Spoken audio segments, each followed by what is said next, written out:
I'd like to express my delight that all of you have come here to this place in this way, that is, in search of the Dhamma, in order to have the Dhamma to aid us in the living of our lives.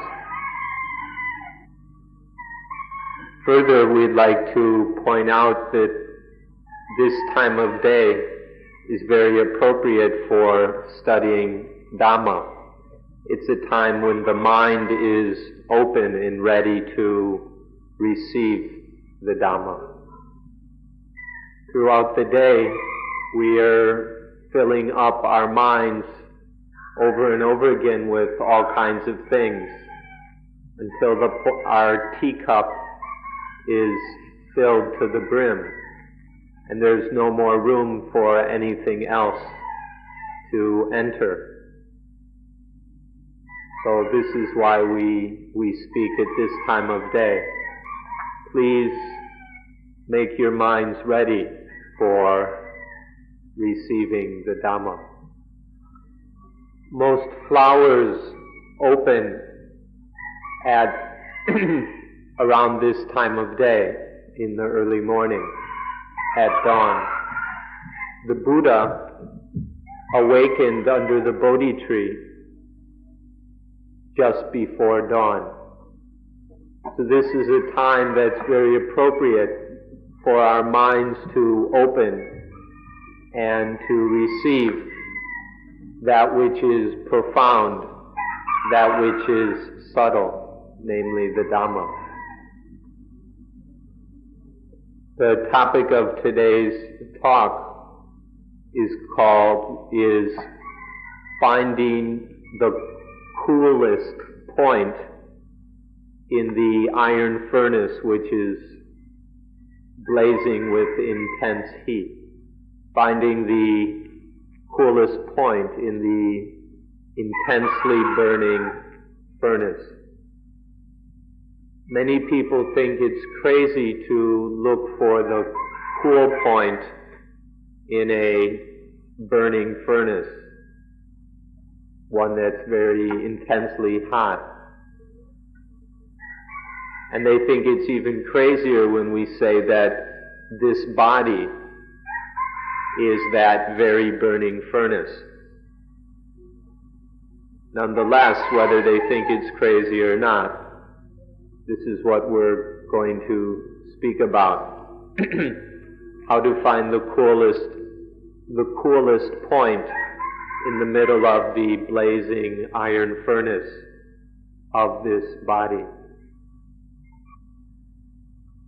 In Buddhism, we sometimes speak using metaphors and similes. And occasionally these metaphors are quite strong or intense,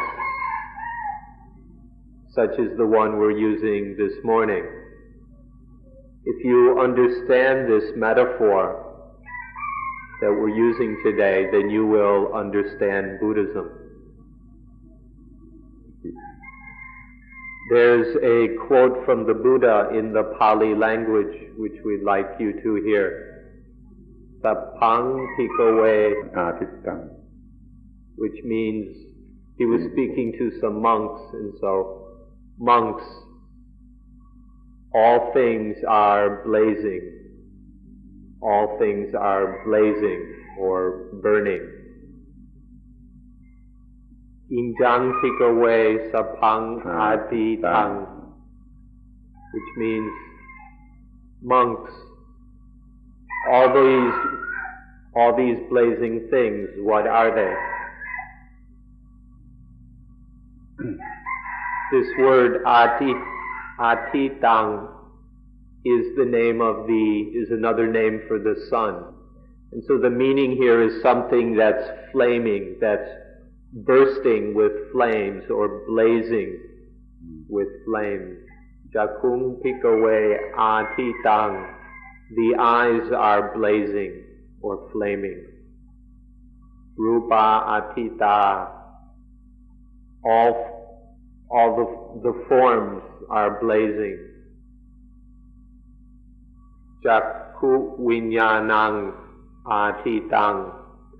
Eye consciousness is blazing. Jakku Sampatso Atito. Eye contact is flaming, blazing. ยัมปิทังจักขุสัมผัสสะปัจจยาอุปัชชติเวทยิตัง which means any feelings arising from that eye contact are blazing. เกณะอาทิตตัง And then with what are they hot? With what are they blazing? อาทิตตังราคะขินาโทสัขินาโมหขินา They are blazing with the fires of lust, the fires of hatred, and the fires of delusion.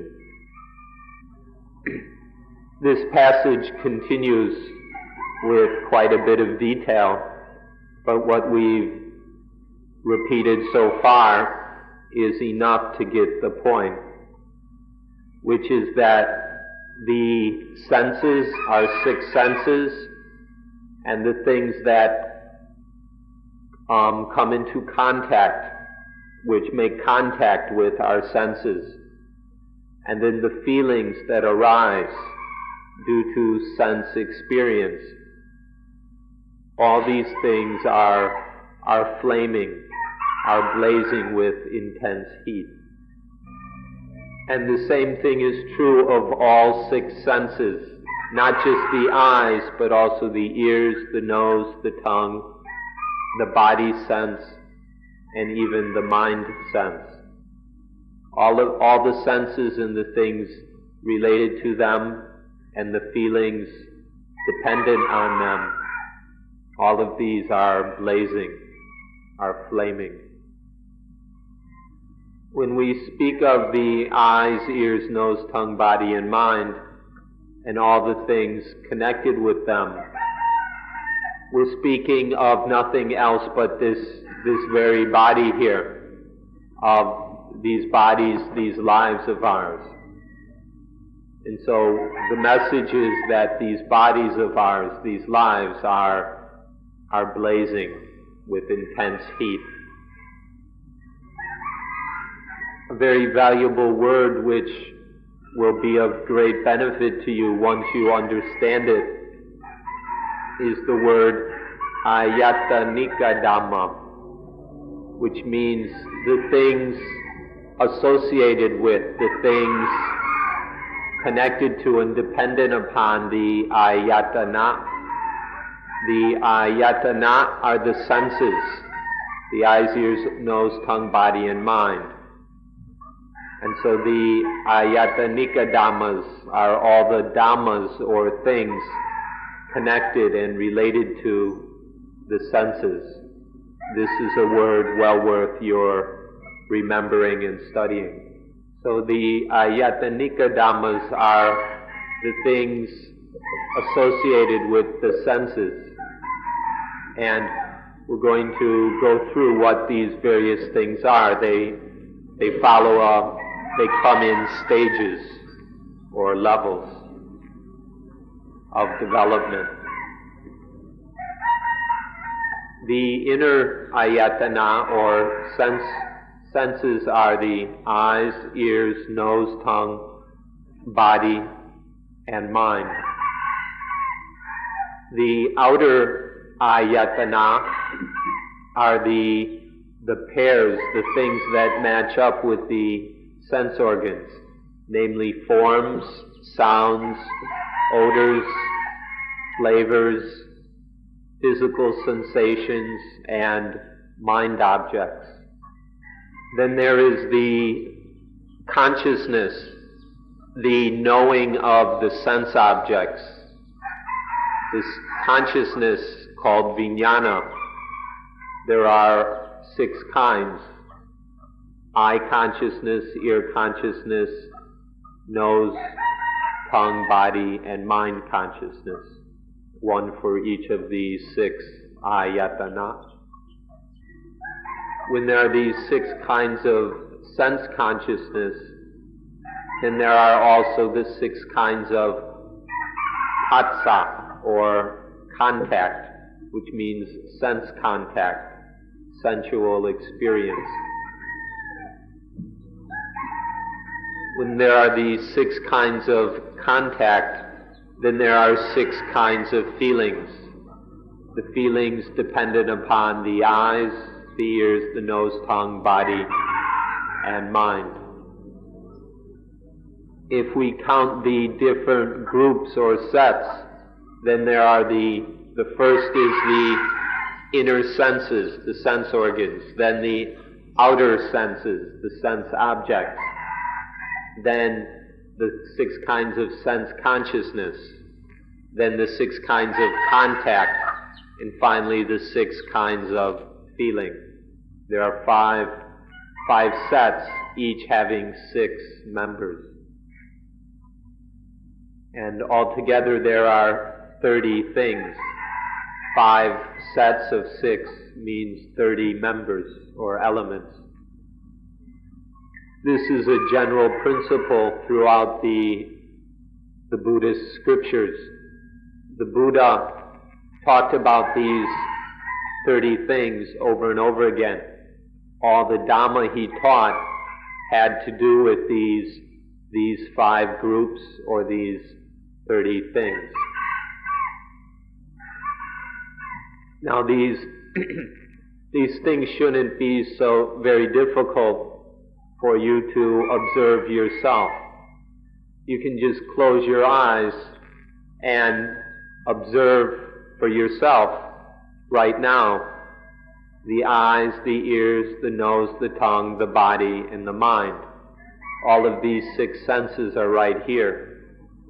And then the sense objects connected with the 6 senses, the 6 kinds of sense consciousness, the 6 kinds of sense contact, and the different kinds of feelings arising due to the sense contact or the feelings we have towards sensual experience. These you can all experience, observe, explore right now, because these are the things that make up life. Our life right now are made up of these ayatanika dhammas. Sometimes the Buddha spoke of these as being the world. Sometimes he said, this is the world, these things are the world. And the meaning is that these things associated with the senses are everything. All of the world, all of our life are included in these ayatanika dhammas. Even the most materialistic worldly person, when he or she speaks of everything, they're still talking about things that are included in these 30 elements, these 5 sets, each having 6 members. For example, when an ordinary person speaks of the earth or the ground, that's included in rupa, or form, that which we see through the eyes. Or if you touch it, then it's included in potappa, which are the physical sensations.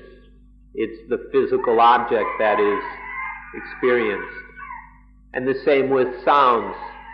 All the different sounds in this world, all the different odors, all the possible tastes, all the different sensual, tactile experiences, and all the possible objects of consciousness in the mind. Everything of the world, everything of the ordinary person's world is included in these 30 things. So this is why the Buddha said that everything is blazing, everything is on fire, because these 30 things make up everything in our lives. And then when we speak of the 3 kinds of fires, which everything is hot with these fires, there's the fire of lust, which means all the problems due to the positive. And then there's the fire of hatred, which are all the problems in our lives connected with the negative. And then there's the fire of delusion, which is all the problems we have because of wondering whether something is positive or negative. All the problems coming from our indecision or doubt, is this positive or is this negative? There are these 3 fires. They've been burning you all along, although you may not have spoken of them in such a way. But now we're advising you to speak of them in this new way, as the fire of lust, the fire of hatred, and the fire of delusion, which mean all the problems we have because of the positive, because of the negative, and because of our indecision or uncertainty whether something is positive or negative. We're greedy, possessive, jealous about all the things we take to be positive all the time.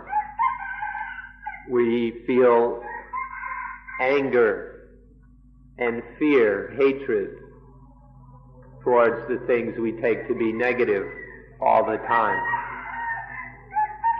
And then we experience doubt, confusion, uncertainty about the things which all the time as well. These three conditions, these 3 kinds of states are troubling us all the time, sometimes consciously, sometimes semi or subconsciously. But all 3 of these are going on all the time. So our life is troubled by these 3 things, by lust, by hatred, and by delusion. And this is happening all the time, both fully conscious and semi-conscious. This is going on over and over again, whether we're aware of it or not. And so this is the meaning of the words that everything is blazing and burning with the fires of greed or of lust, hatred, and delusion. Now this is the language of metaphor. It can be very direct and can give us a very clear picture of what we're speaking about. Now all of these fires are blazing within us, although many may be unaware of it. In fact, many people, rather than seeing things this way, are quite infatuated with these fires, especially the positive. People are quite big on the positive. So they also give a lot of attention to the negative, although these are the sparks which start the fires burning. These are burning over and over again, whether we're aware of it or not. If you look within yourself, if you look inside and see for yourself the burning of these fires, then you will understand the Dhamma. You needn't learn the Dhamma. You can't learn the Dhamma from books or from hearing someone speak. The only way one can learn and understand the Dhamma is by looking within oneself and seeing this burning that's touched off by the positive and the negative. So please look inside and become aware of what's going on in there.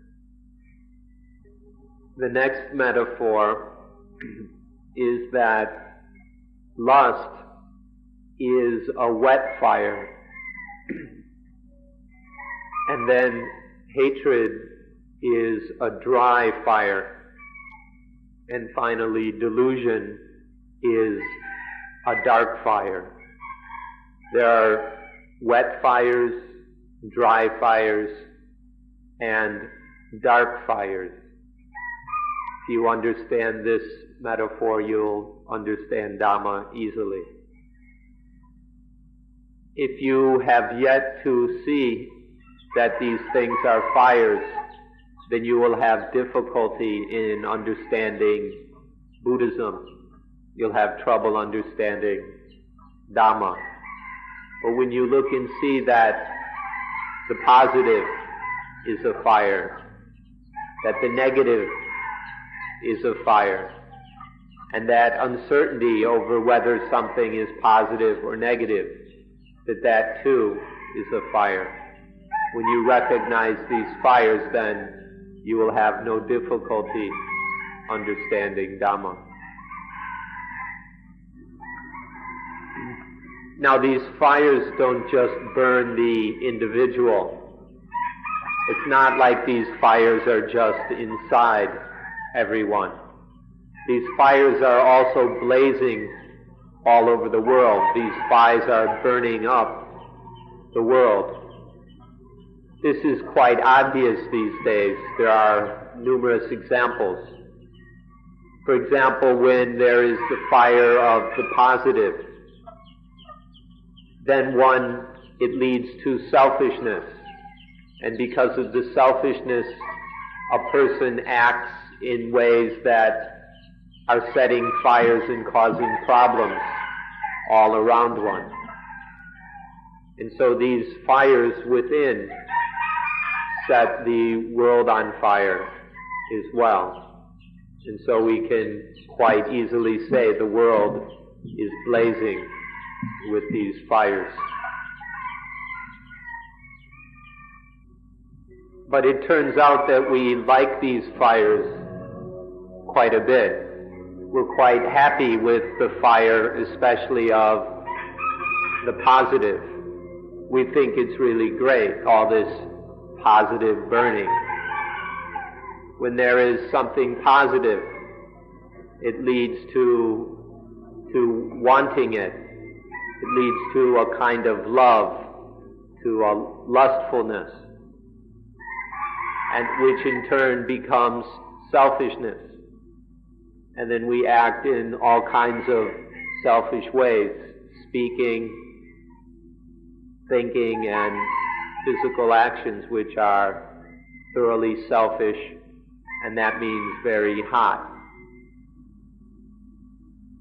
This is the kind of thing that happens because we're so big on the positive. We don't recognize it as a fire. We don't see it as it burns us. And so we think it's quite wonderful. We're very happy with it, in spite of the fact that this fire of positive leads to all kinds of foolish love, leads to a kind of ignorant love. And then sometimes it even leads to anger. When we don't get the positive, when we don't get what we want, we become angry.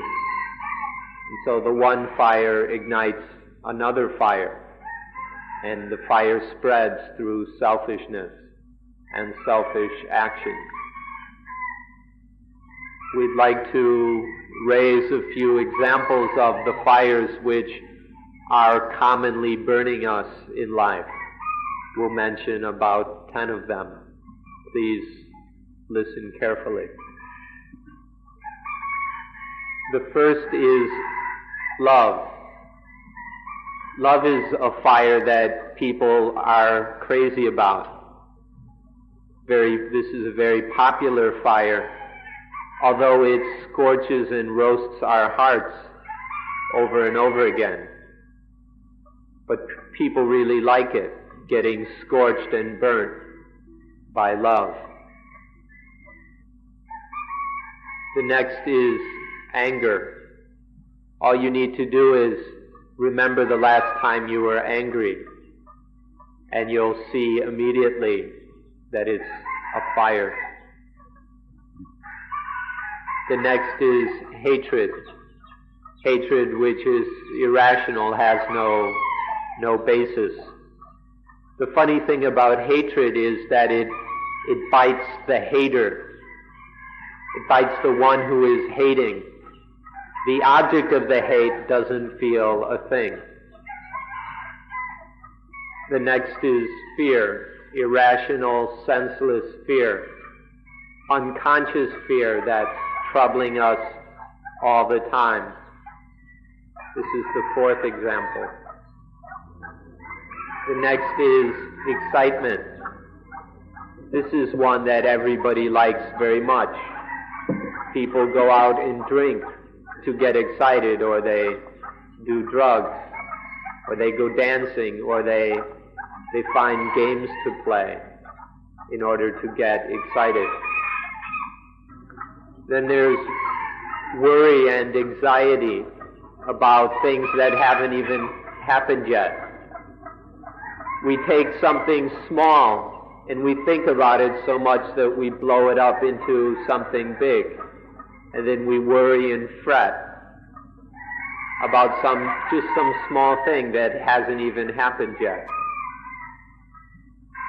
And then we long after things which are past, things that are gone, that already happened. We dwell on them, we miss them, we long after them, which burns us just the same. Then there is envy. Nobody can be better than us. We just can't stand it if anyone is better than us in any way. And then stinginess, miserliness, possessiveness, to cling to things, not at all willing to share them, not even wanting others to look at them. And then there's a special kind of possessiveness or jealousy, which in Thai is called hung, which is sexual jealousy. It's the jealousy one feels about one's wife or husband, about one's lover. So to review them again, there is love, hatred, anger, fear, excitement, worry about the future, longing after the past, envy, jealousy, possessiveness, and then sexual jealousy. These are happening to us over and over again, although we seldom pay any attention and are very aware of it. And even further, we tend to like these things. We're very caught up and infatuated with, in spite of the fact that all these fires are burning us. We think they're great. They give us a rush, a thrill. And so we stay more and more trapped in these fires as time goes on. We are slaves. We are enslaved by the positive and the negative. The positive and negative are causing us problems all the time. the positive makes us have one kind of problem, and the negative makes us have another kind of problem. Because of this slavery, we're unable to exist in peace. The positive and negative are constantly forcing us to get into all kinds of trouble. And this will continue.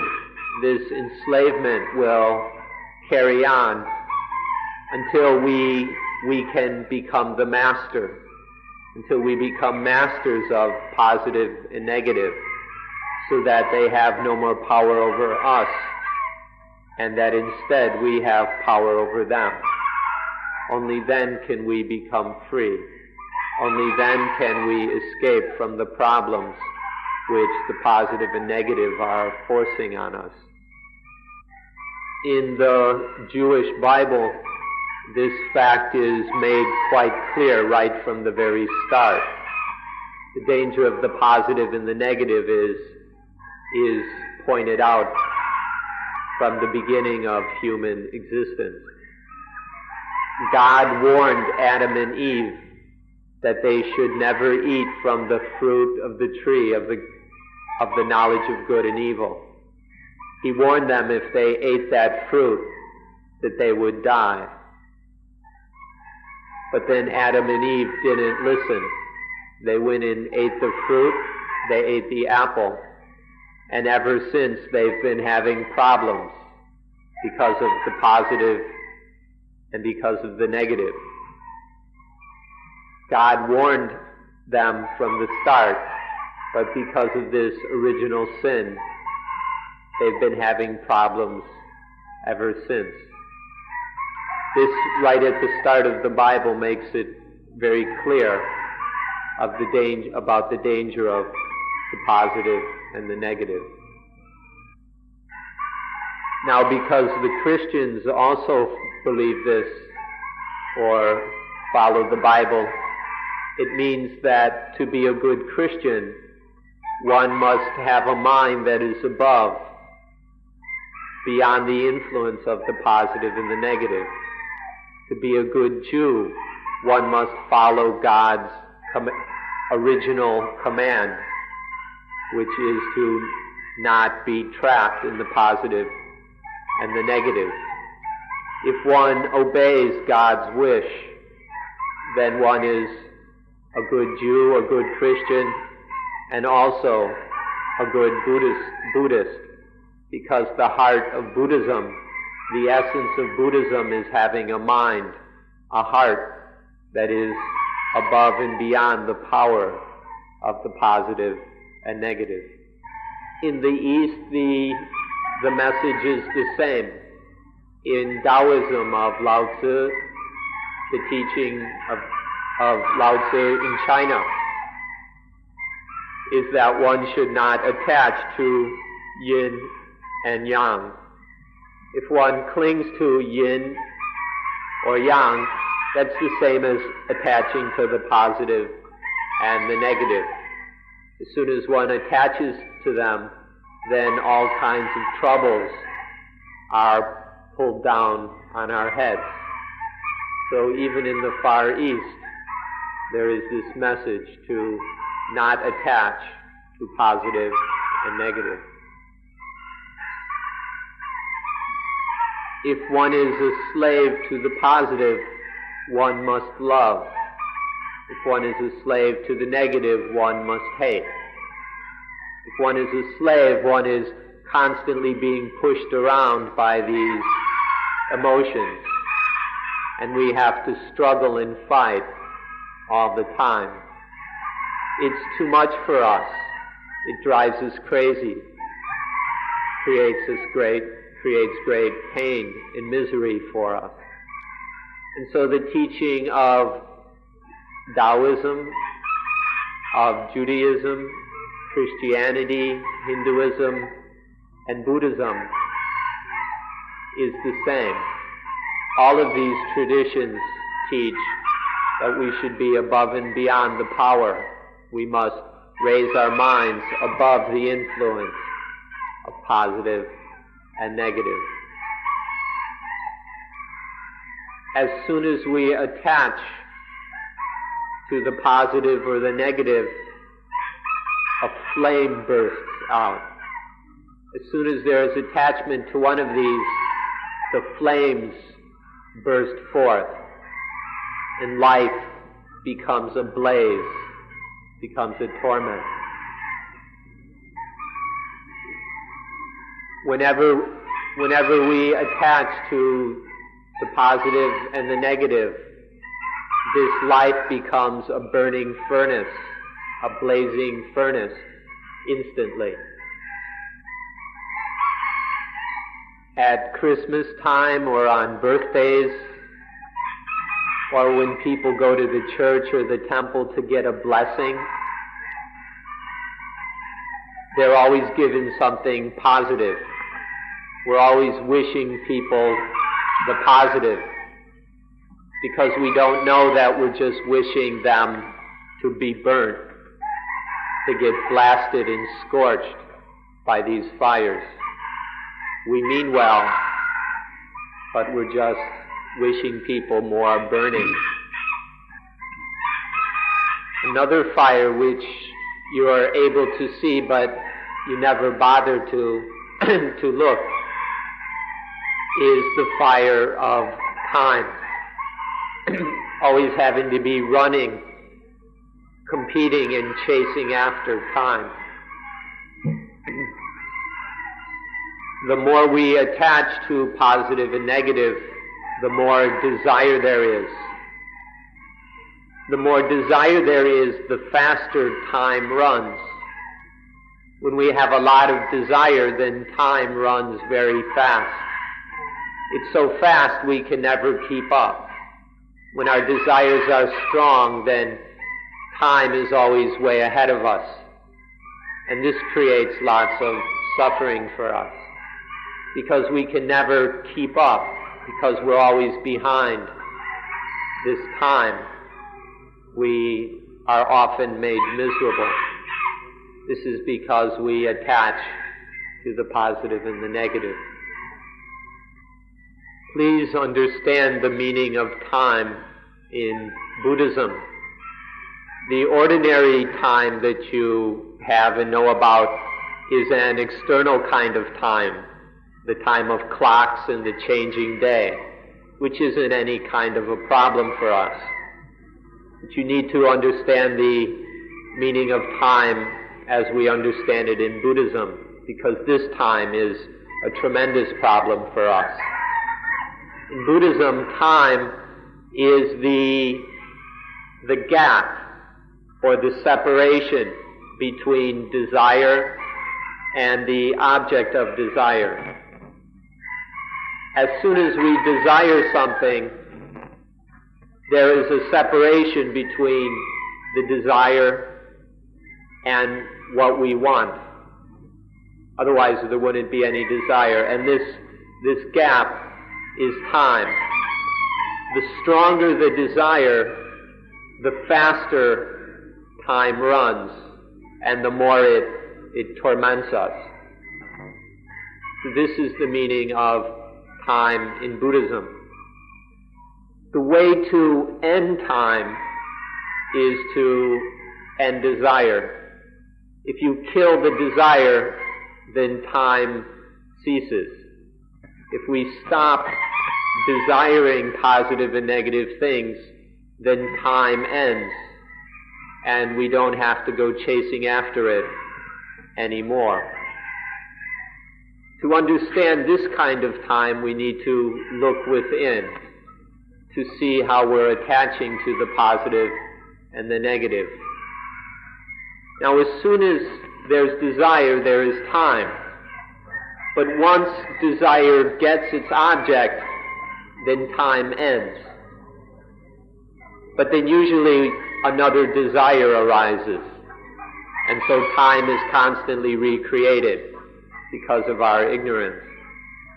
But if we just end desire, it doesn't matter whether we get the object, just end desire, and time disappears, and then we're free. This we do by having a mind that is beyond the influence of positive and negative. A very easy way to remember this is that when we desire, time eats us. When there's no desire, we eat time. When we desire, whether in a positive way or a negative way, then time eats us. But as soon as that desire is finished, is gone, then we eat time. This is the way it is according to the principles of Dhamma. This is how the Dhamma is. Now the only one who can eat time continuously is the one who has no desire, the desireless person. And the one who is desireless is namely the Arahant, the perfected human being, the person who is beyond all ignorance. Now for us who are not yet Arahant, those of us who are ordinary people, we need to follow in the footsteps of the Arahant and learn to become masters of desire, to get control over the positive and the negative, so that these fires will stop burning us, so that time won't be able to eat us. The only way to do this is to overcome desire, to let go of desire. Another way of looking at this is that however much we attach to the positive and the negative, life will burn us, will scorch us that much. However little we attach to the positive and the negative, life will stop burning us that much. So it's up to us. The more we cling and are trapped and enslaved by the positive and the negative, the more life will burn us. The less we attach, then life will stop burning us that much. So this is how we can find the coolest point within the blazing furnace of life. The next question is, where are we going to put out the fire? This is something that people generally overlook. We put out the fire at the fire. It's so simple that people overlook this. Wherever the fire is, that is where we must put it out. Whatever is burning, that is where we must discover the extinguishing of the fire. So wherever something is on fire, that is where we must find coolness. People don't see that we find the end of fire within the fire. We discover the quenching, the cooling of the fire in the fire itself. This is the meaning of finding the coolest point within the blast furnace.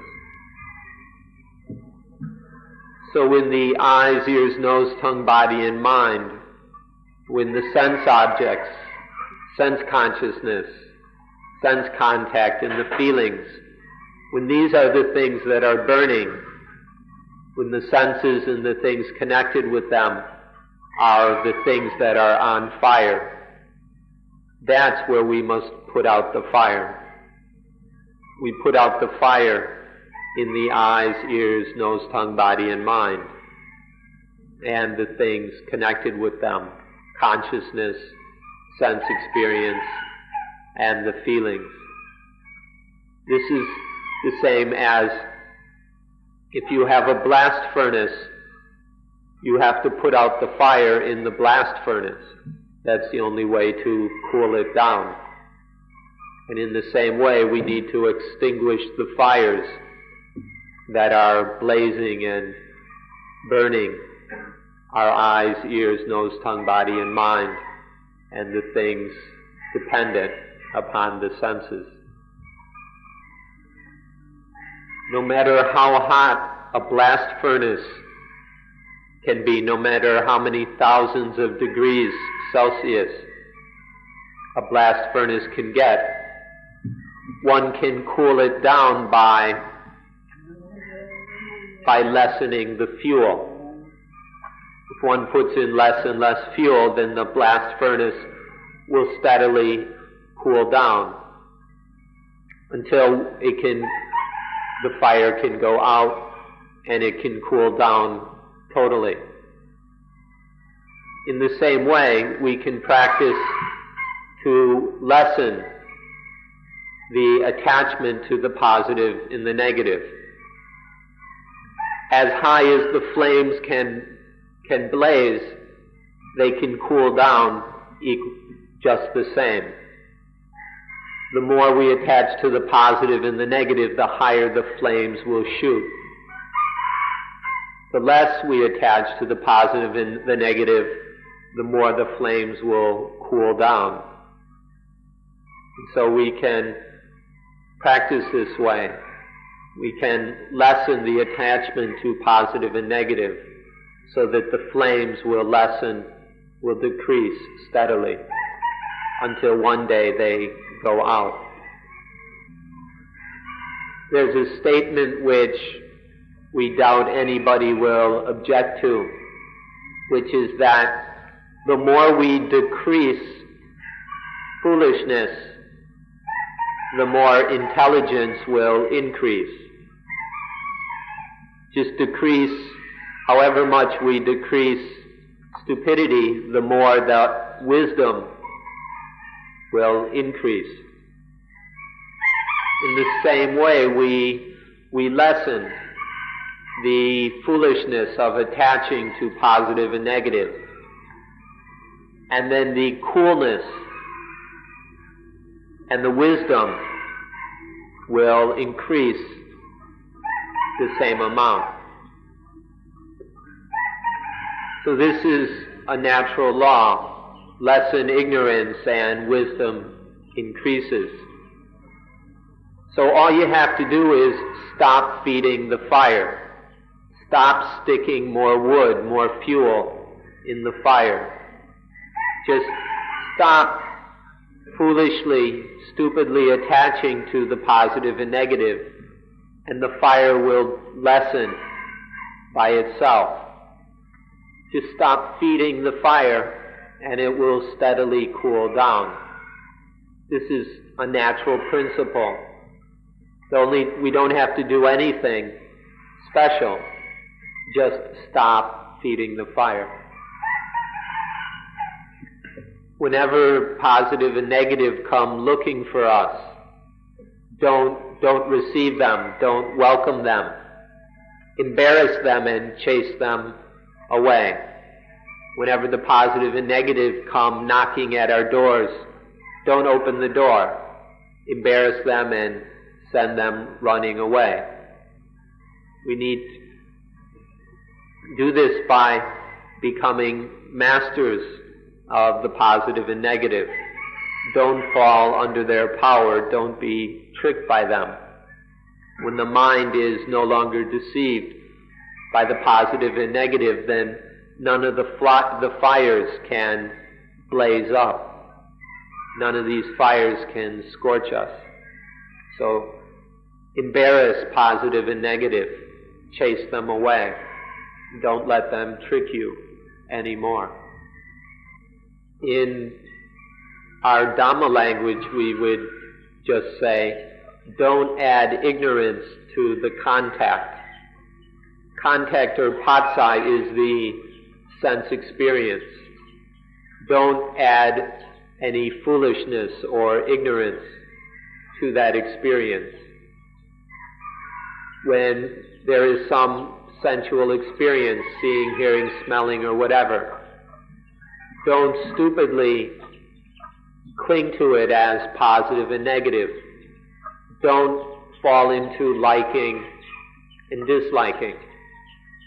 If we don't add any ignorance to the experience, then the fires can't catch, they can't get going. But as soon as we foolishly grasp at positive and negative, as soon as this ignorance enters into the experience, then the fires are ignited. So don't add ignorance to the contact. Just let it be natural contact. There's no need for any ignorance or stupidity.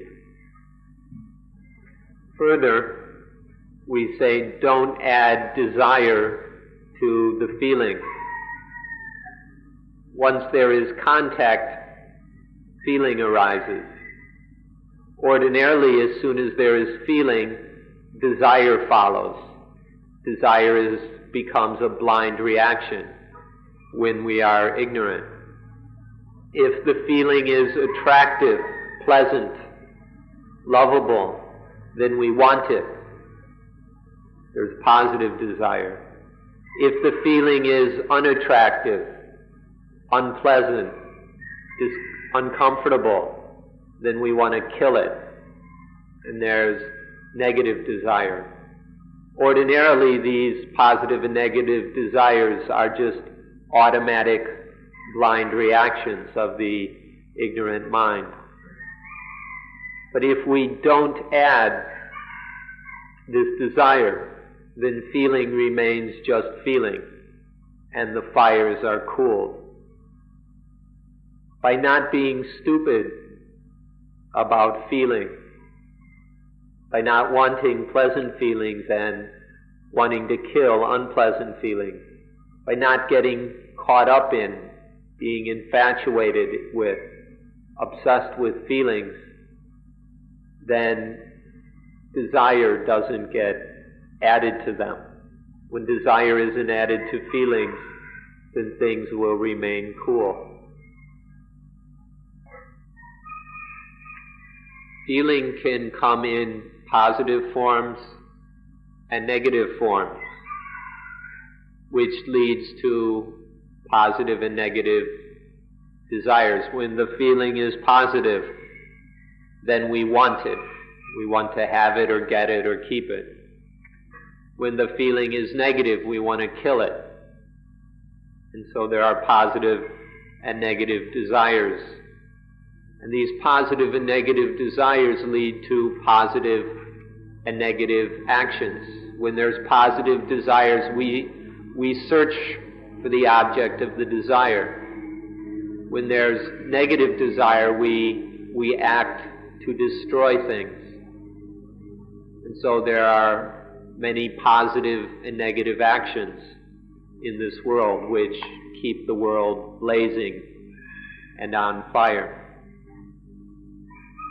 Because we're deceived by the positive and negative of feeling, feeling becomes ignorant. When we're tricked by the positive or negative appearance of a feeling, then we get that feeling is ignorant. An ignorant feeling then leads to desire, which is always ignorant. And then all kinds of ignorant, selfish actions arise. But when we're no longer ignorant about feeling, when we're no longer tricked by the positive and negative aspect of feeling, then the fires stop blazing. Life is no longer a big fire.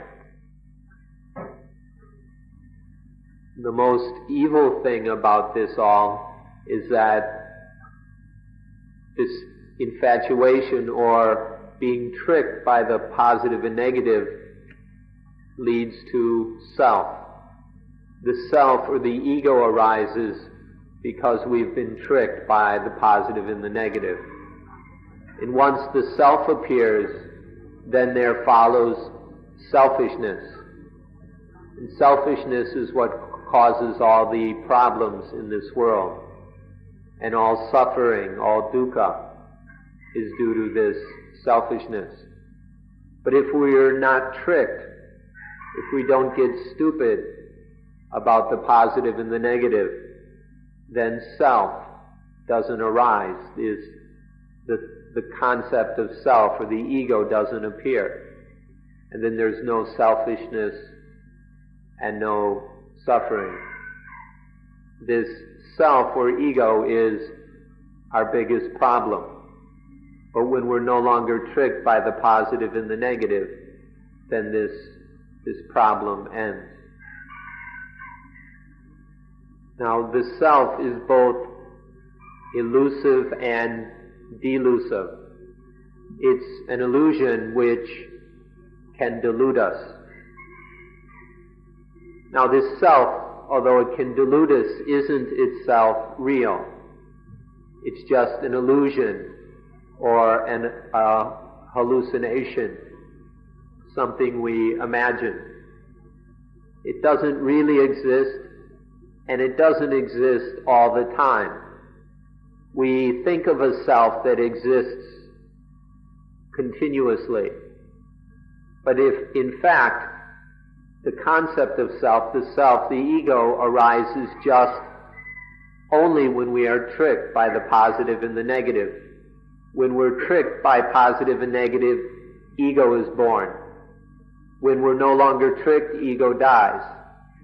If we aren't tricked by positive and negative, then ego, the self, doesn't get born. If we're intelligent, if we're wise regarding positive and negative, then this fire doesn't get started. So we need to govern or control the positive and the negative so that the ego doesn't get born. So this is how Buddhism looks on the self. Other traditions, other theologies may think of the self differently. That's up to them. They're welcome to think whatever they wish. But in Buddhism, we recognize that wherever the self appears, there is the basis for the fire. There is the fuel for the fire. That's where the fire is born. And so Buddhism seeks to remove, to eliminate the self. So there's nothing to burn anymore. There's no place to catch on fire. No matter what others will say, we say that the self is where the fire starts. The self is what burns. If there's self, then life is burning and scorching. But remove the self, remove this illusion, no longer be deceived by the concept of self, and then the fires cannot happen. This is how we view the self in Buddhism. This is something we can watch in ordinary life, just by observing the senses and what happens with them. One can see all this for oneself. Naturally, or in reality, there's just the activity of the senses. But with mindfulness, we can observe how ignorance complicates things. When the eye sees something, in fact, it's just the nervous system. The part of the nervous system associated with the eye is seeing. But because of ignorance, it becomes I see, or ego sees. When the nervous system associated with the ear hears a sound, because of ignorance, it's taken to be ego hears, me hears. When the nervous system connected to the nose smells an odor, then it becomes ego smells. When the tongue tastes something, it's not just the tongue, it becomes ego taste. When there's physical sensations through the body, it's not just the nervous system is feeling something, it becomes I feel, ego feels. And when a thought, a memory pops into the mind, it's not just the mind experiences, it becomes I experience, ego experiences. Because of ignorance, the sensitivity on all of the 6 sense doors is taken to be me, taken to be ego. Now, Buddhism has one attitude about the self. Other places may talk about the self differently. For example, there are many religions and teachings that insist there is a self or a soul or an atta, an atman, some kind of spirit, self, soul, or something. They say this really exists, that somewhere in this body or in this life there is a soul or a self. Where Buddhism teaches there is only 2 things, body and mind. Life is made up of body and mind, and that's all. There are others who insist that there's a 3rd thing. There's body, there's mind, and there's the soul. Or they may call it the Atman or the self. They may use somewhat different terms, but they're speaking there's a body, a mind or a psyche, and then some kind of soul. Some of them teach this way. And what's kind of funny, some will even go and say that when we sleep, the soul or the self goes wandering around to astral planes or who knows where. And then, in order to wake up, it has to come back. And if it doesn't come back, we never wake up. That's not the Buddhist teaching. This teaching of a 3rd thing is not Buddhism. In Buddhism, there's just body and mind. That's all. That's all we need. Another example is when a knife cuts a finger. When a knife cuts the finger, if there is ignorance, then it becomes the knife cut me, the knife cut ego. Now, in reality, there's just a finger with the nervous system and a knife, and the knife cuts into the nerve, into the finger. It stimulates the nervous system, and pain is felt. It's a very natural, ordinary process. But while this happens, if there is ignorance, if there is the stupid idea of self, of me, then it becomes the knife cut me, or ego got cut. So this is why we say, don't be stupid at contact. When there is contact, don't be foolish and cling to it as me, as ego. If we stop being stupid at contact, then life will stop burning. Life won't blaze up into fires anymore. When we are foolish and cling to contact as self, then the fire starts burning. The fire blazes.